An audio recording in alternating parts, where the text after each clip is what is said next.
Maraming natuwa, pinalakpakan at nag-standing ovation pa ang mga sumaksi sa ikatlong sona ng Pangulong Bongbong Marcos Jr.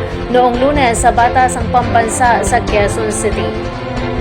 Pero marami pa rin ang nakulangan dito. Hindi nasiyahan at may hinihintay daw sana sila na sabihin ng Pangulo na hindi nila narinig. Kung kaya't nang tanungin ang ilang mga Nueva Ecijano sa kanilang reaksyon at kung ano ang tumatak sa kanila sa sinabi ng Pangulo.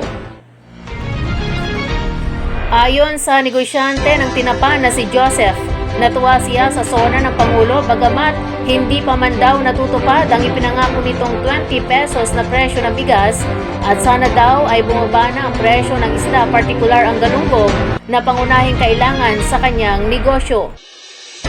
Ako sa sala ng Pangulo, bakit hindi pa lamang natutupad yung presyo ng bigas na 20.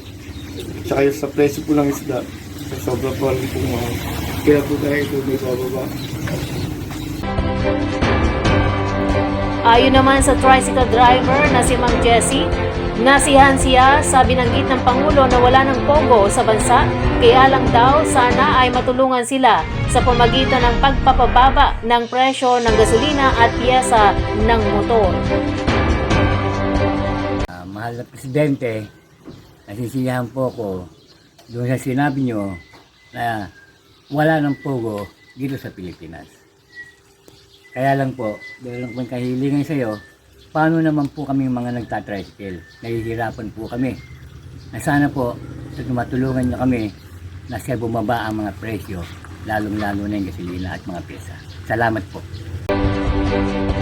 Habang sinabi naman ng may-ari ng sari-sari store na si Donna na sana magawan din daw ng paraan ng Pangulo na bumaba ang presyo ng basic commodities katulad ng mga dilata at ilang pang paninda para sa mga pamilyang maraming mga anak. Masiyahan naman po kami sa zona ni President Bongbong Marcos, kaya lang kailan naman po kaya bababa ang ibang presyo ng bilihin katulad ng mga dilata, mga ibang paninda para po sa mga mamamayan, lalo na po sa mga maraming mga anak. Sa kabuuan ay umaasa pa rin sila na magawa ng Pangulo ang mga sinasabi nito sa kanyang ikatlong sona.